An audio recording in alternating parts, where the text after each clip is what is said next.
Ascent Audio, a division of Recorded Books, presents The Peace Index, a 5-part framework to conquer chaos and find fulfillment. By Jeremie Kubicek. Narrated by Wayne Mitchell. Limit of liability disclaimer of warranty.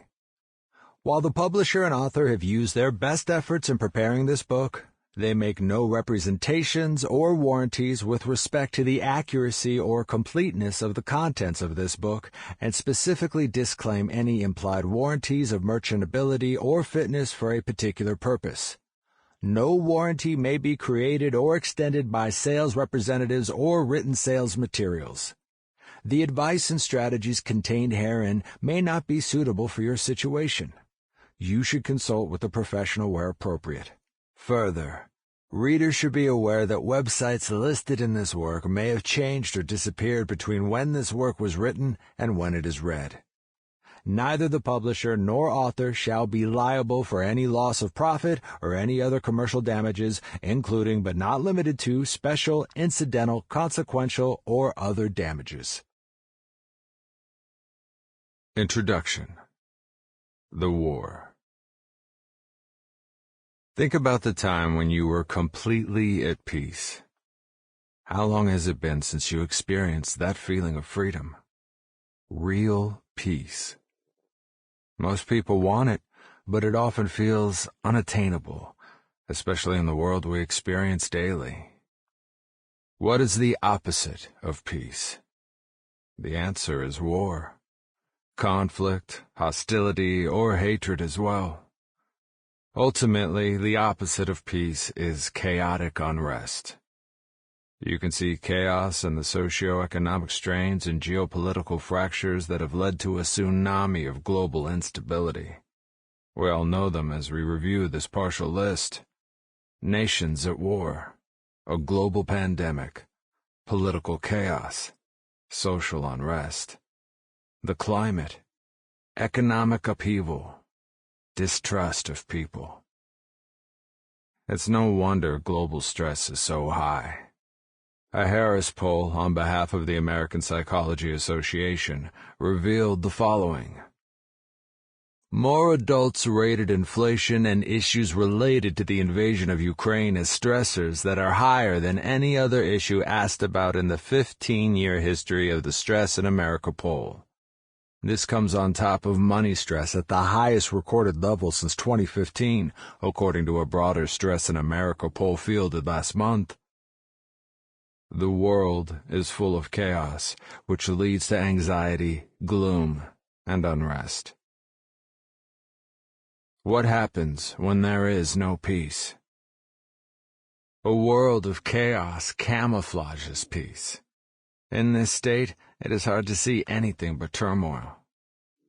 The book Mind of the Athlete by Dr. Jared Spencer talks about the 4 primary negative emotions people tend to struggle with when there is conflict: anger, depression, hate, and anxiety. He states, "The stronger the emotions are, the more time you are likely to spend thinking about life experiences that led to your feeling these emotions." Dr. Spencer goes on to explain the definition of each of these negative emotions. Anger is emotional hurt. Depression is hurt held inward. Hate is feeling threatened by someone or something. Anxiety is fear of the unknown. It makes sense that so many people have globally struggled amidst discord and chaos. Lockdowns, lost jobs, inflation, and war can easily lead to emotional hurt, to anger. This leads people to the edge of their capacity to process change in a healthy way. That edginess leads to volatility. We wear our emotions on our sleeve, get hurt by others, and lash out in anger amidst the external uncertainty. Long periods of anger and hopelessness lead to depression. Social and other media stoke that anger and cause people to implode or explode with self-medication, isolation, and rage. We can track hate as a result of being isolated for an extended period and not genuinely understanding others or building relational trust. Therefore, a person can quickly feel hatred for other political parties or personalities or persons in their life associated with those threatening people. Without internal peace, there will never be external peace. Hate must encounter extreme love for it to be broken, and segregation or isolation doesn't help. This hatred tends to lead to the fear of the unknown, and that anxiety can lead to rampant worry, and worry is worthless. The project of peace begins within. We must calm the internal unrest. The alternatives are to continue to blame others or justify the actions that support our narrative. You must fight for peace on the inside. Negative emotions, self-medicating addictions, and hatred fill the hole we create when we lack peace. Avoidance. Could this be why so many people are focusing on futuristic escapes? Will technology bring peace by allowing us to live an alternative life so we don't have to face and fix our present lives? Maybe a life change will bring peace. We sell our home and buy an RV, save money for that epic trip into orbit so we can see the world from a different perspective. Avoidance isn't the answer. To conquer chaos and find peace, we need to understand what peace is and isn't. Understanding peace. There are two types of peace in our world: external peace, internal peace. External peace is what most people think about at first blink when they hear the word peace. At a speaking event, I surveyed a group of people by asking them, "What comes to mind when you hear the word peace?"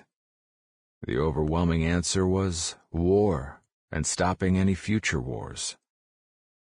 That is so interesting, as peace, by definition, is freedom from disturbance. How many times have you said, "If I could just have some peace and quiet around here"? The desire for freedom from being disturbed is a goal for many of us, and yet most don't know how to find that because this level of peace only occurs internally. How do you find internal peace with such a lack of external peace? This book answers that question.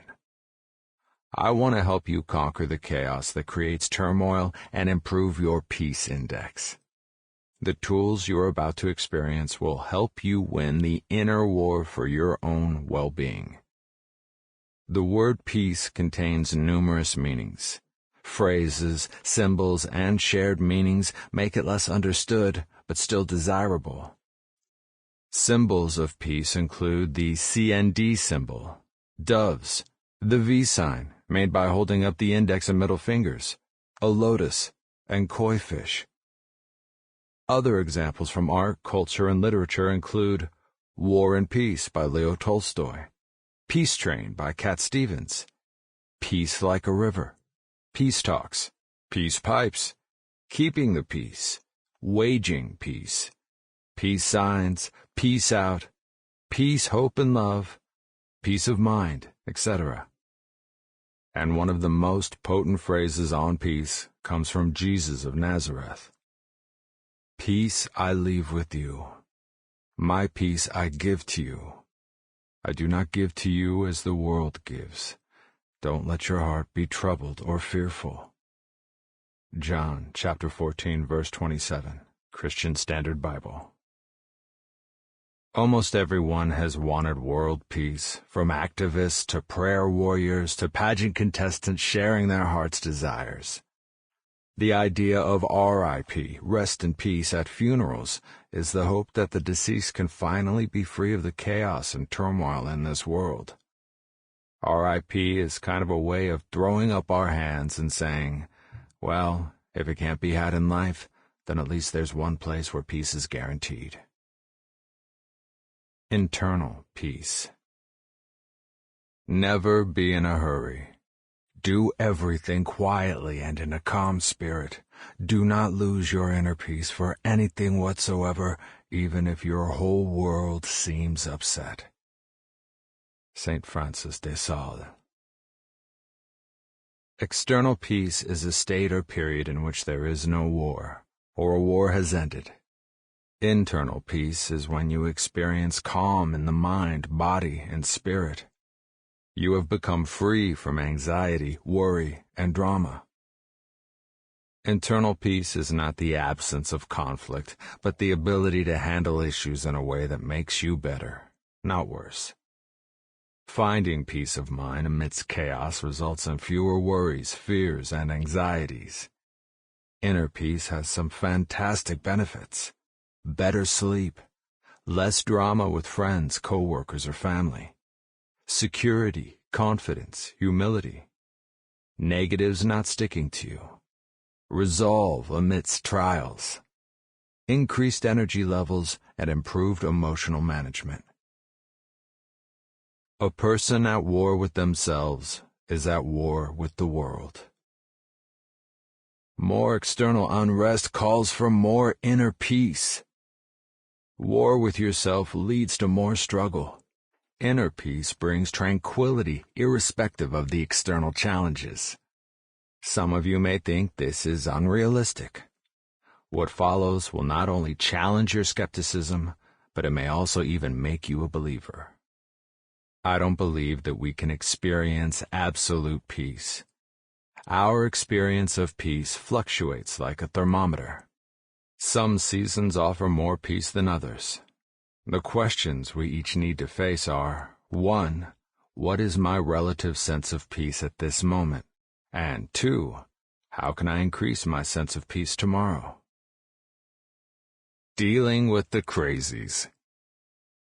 The external chaos may not have anything to do with things happening in the world around you. Your external issues may come from your crazy relative who drives you insane every week, or your external unrest could be from your teammate at work who behaves erratically or spews negative thoughts about everything daily. The crazies might be making you crazy. The people in your life could be the ones causing your peace index to dip. Can you be at peace in a chaotic world? Can you be at ease when you have crazies in your daily life? Can you create an inner peace when there is no outer peace? Can you create peace when you are the crazy one? You must choose to create an inner peace when there is no outer peace. Choosing peace. Inner peace occurs when you are calm and at ease while irritants, annoyances, and stressors are all around you. Peace of mind happens when you can experience contentment, joy, and bliss when difficult things are happening in your life. This book helps you find peace by controlling the controllable moments of life. You'll find the tools you need to select peace amidst unrest, quiet confidence over chaos, and contentment when there is little reason to be contented. The path toward peace begins when you identify the barriers between you and peace. You'll identify these barriers and how to overcome them. You will learn how to experience peace when your purpose is off and your future looks grim. Your people drive you crazy. Your place is less than ideal. Your personal health falters. Your lack of provision keeps you awake, wondering how you'll pay the bills. I find the Isaac Wheaton song, "I'm at Peace While the World Isn't," mesmerizing and cathartic. The lyrics repeat over and over. It's so amazing. I'm at peace while the world isn't. I'm at peace while the world isn't. What if you were the most peaceful person in the room tomorrow? This book will help you find out what is causing you drama and how to deal with it. It is designed to help you increase the peace in your life and fight to cultivate your own sense of well-being. You will learn to improve issues by assessing the pain and creating a plan to resolve it. But you must make a choice. Choosing peace is just one option. To experience it, you have to choose it. Doing the hard work. A few years ago, my dad took my son and me on an epic Alaska fishing adventure. One day, we were flying on a seaplane that took us deep into the Alaskan wilderness. We caught fish, took terrific pictures, and were chased by a bear. Yep, it happened. I didn't want to talk to anyone on the flight back. I was cold and just wanted to warm up and maybe take a cat nap. Just then, I was nudged on the leg by this guy in front of me who slid his earphones off and asked, "What do you do?" I thought, really, man, I just want to rest. So I made up something like, I unlock people and help free them to be themselves. He told me that he was the CEO of a large company in California and that he had been watching my interactions with my son and dad and was curious to learn more about me. He stated that he saw a peace in me that he didn't have. We exchanged information, and a week later I connected him to two of our giant consultants, Jeff Ridner and Maria Guy. This CEO knew he had a problem, and his issues pushed him to do the hard work. Success can't coexist with unrest. Over the next few months, Maria and Jeff began working on the internal unrest occurring in his business. Communication was low, and the relational trust was not strong. This leader needed peace, and he was willing to do what it took to succeed, which occurred because of his commitment and Maria and Jeff's expertise. Naming the unrest. Peace is hard to achieve. Are you willing to do what needs to happen to find peace and success in your life? How much do you want to conquer the chaos? If you don't define success for yourself, someone else will. There is a direct correlation to peace when expectations are realized. The same is true with unrest. If you are not clear on what winning looks like, you may find yourself feeling flustered when you don't meet the expectations you didn't share with others but hold dearly. It's time to look firmly at any unrest in your life, taking control of the conflict and creating a plan to alleviate it. It's time to find your number so that you can go to work on the right things in the right way to improve your peace and conquer the chaos. Chapter 1. The Number Over Your Head. Imagine sitting at your favorite coffee shop and watching people stroll in with a number over their head, like a character in a video game. The number hovers in a circle with either green, yellow, or red numbers depending on the person's sense of peace. Some people had a green 85% over their head, some a powerfully positive green 92%. While others have a warning yellow number of 62.5%, or worse, a guy walks in with a red-hot colored 40%. Imagine the numbers figuratively represent how each person is doing at that moment of the day. In reality, you don't see a number over people's heads, but you know it's there. You could probably guess the number of each member of your family without much effort. People, including you and me, have numbers telling us how at peace we are or aren't, and those numbers change every day based on 5 areas of life. We can go from an 85% on Monday to a 58% on Wednesday, back to a solid 90% by the weekend. Why? Well, that is what this book is about, helping you learn to understand those factors and move them for yourself into healthy green levels. That is exactly what the Peace Index, the primary tool of this book, will help you do. It will help you assess your level of peace and the corresponding categories of unrest. The reason, "How are you?" doesn't work. Virtually every day of my life, I have the same short, meaningless conversation with numerous people. I say to Amy at the coffee shop, "Good morning, how are you?" And she may respond, "Good, you?" To which I say, "Great, thanks, have a good day." The truth may have been that Amy was at a 71% out of 100% that day because her friend shared some frustrating news about another friend. And me, I may have started my day at an 80% until I received some frustrating information about one of my businesses and I dropped to a 68%. Our lives fluctuate like the stock market. Outside forces drive our peace index up or down. For some of us, we are controlled by our feelings to such a degree that our daily percentage can feel like a roller coaster, which is an indicator of the chaos in our life, or the peace. Dealing with reality. Years ago, I was off and I knew it. I couldn't seem to get my bearings. My purpose was off, my view of the future was gone, and I was getting frustrated by the pettiest things. I knew I was off, but I couldn't figure out why. There were several mornings where I woke up in tears, which is not me. My wife became nervous when she noticed I was watching the same movie for the 6th time in 3 months. It's true, I watched We Were Soldiers starring Mel Gibson 6 times over 5 months. While I knew I was off, I didn't have the language or the tools to help me solve my issues. I had to deal with my reality, and I began meeting with a coach to help me make it through the most difficult time in my life, the loss of my purpose. Getting healthy means getting real.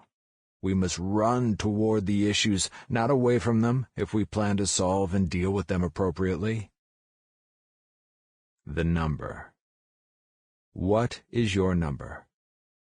Let's calculate it. You just need to complete the Peace Index, which will take you on a journey to learn how to improve your peace. It is simple, but profound. If you use it regularly, the number over your head goes up because you begin to think about the areas that need improvement more intentionally than you did before. You'll find it helps you formulate specific strategies you can use to improve it. This may sound overly simple, but it is that easy. There are 5 segments to the Peace Index. Each circle has a number from 1 to 100% regarding purpose, people, place, personal health, and provision. Each of them affects our lives powerfully. Some of them are more important than others to you. The Peace Index is a tool that allows you to determine your level of peace. Your notion of peace may vary greatly from someone else's. For instance, one person's 79% could be another person's 89%. That doesn't matter, as you are likely to be consistent in setting your own percentage numbers. Combine each segment, purpose, people, place, personal health, provision, to determine your Peace Index. Having completed the index, you'll immediately recognize where you're doing well and the areas that need improvement. When you aggregate all 5 and divide by 5, you will get your Peace Index. We carry this number wherever we go, in coffee shops, airplanes, offices, and shopping. Some people wear their Peace Index on their sleeves, while others can hide things extraordinarily well. Complete the Peace Index to assess your current level of peace. I want you to evaluate yourself at the beginning of the book and then test yourself again at the end after you have analyzed yourself in every circle and created a game plan for growth. Your number will change by the end and establish an excellent baseline for the future. Let's take a preliminary evaluation here. Purpose, people, place, personal health, provision, peace percentage. The steps are simple. Give yourself a number from 1 to 100% in each circle, with 100% being the highest. You can give yourself a 72.5% or whatever you believe is valid for each category. Keep in mind that your numbers could be lower or higher than someone else's. It is like ranking movies. One person's 70% could be someone else's 80%. That doesn't matter. But it is essential that you are honest with yourself on each category. We will be going through each of these at a deeper level in the chapters that follow. But in taking this preliminary assessment, listen to the following details and give yourself an initial number based on what you believe your number to be at this moment in time. Purpose is what gets you out of bed in the morning. Did your day have meaning? Do you feel that you are living out your purpose daily? Did your actions positively affect the people around you? Does who you are match up with what you do and what you are called to do in life? Give yourself a purpose score between 1 and 100%. When looking at people, you look at how good you feel about the most important people in your life. That could be 5 or 10 or 25 people. These are your family members, co-workers, and friends, the people you spend the most time with within your life. What is your people number from 1 to 100%? Moving to place, what is your level of peace related to your spaces, house, neighborhood, town, city, or region? And how do you feel about your workspace or office? All these areas combined summarize your peace level related to place. What is your place number from 1 to 100%?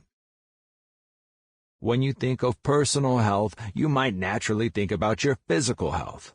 Physical is 1/3 of what I mean by personal health. Mind, body, and spirit make up your total personal health. So where are you when you think of your mental, physical, and spiritual health from 1 to 100%? Lastly, what is your peace level as it relates to provision? By provision, I mean the resources you have available to live your life and do what you desire. Provision is your salary and overall earnings. Most people will gladly accept a raise. That's not what I am talking about. The issue is whether your lack of income keeps you up at night. How well do you feel about your provision from 1 to 100%? Now, add up all of the numbers and divide the total by 5. This will give you your peace index in real time. As we go through each chapter, you will notice your peace index change, most likely improving. Until then, this will provide you the number over your head right now. When to measure. So, how often can I do this, you ask? My answer is yes. You can take the peace index as many times as you want. I know some people who calendar a quarterly retreat to walk through the peace index for themselves and share it with those close to them. Some people calculate their peace index 3 times in a single week if they are in a difficult spot. The key is to measure and understand that the peace index opens the door to self-awareness, and as my friend and business partner Steve Cockram likes to say, you never graduate from the school of self-awareness. Measure away, friends. It will just make you better. You can't give what you don't possess. Because the peace index is about health, you can see where you are healthy and where you are not. When you are not healthy, you may negatively affect someone else's peace index. Did you get that? If you are significantly off with your purpose, you might be causing someone else's people number to be lower because they are trying to help you. In other words, people don't just recognize your peace index, they are often affected by it. Life is a series of cause and effect. There are ramifications of our actions, consequences. When you are not at your best, you have very little to give to others. Conversely, you can give what you possess. Those who experience peace help others experience it too. It is the best contagion of all.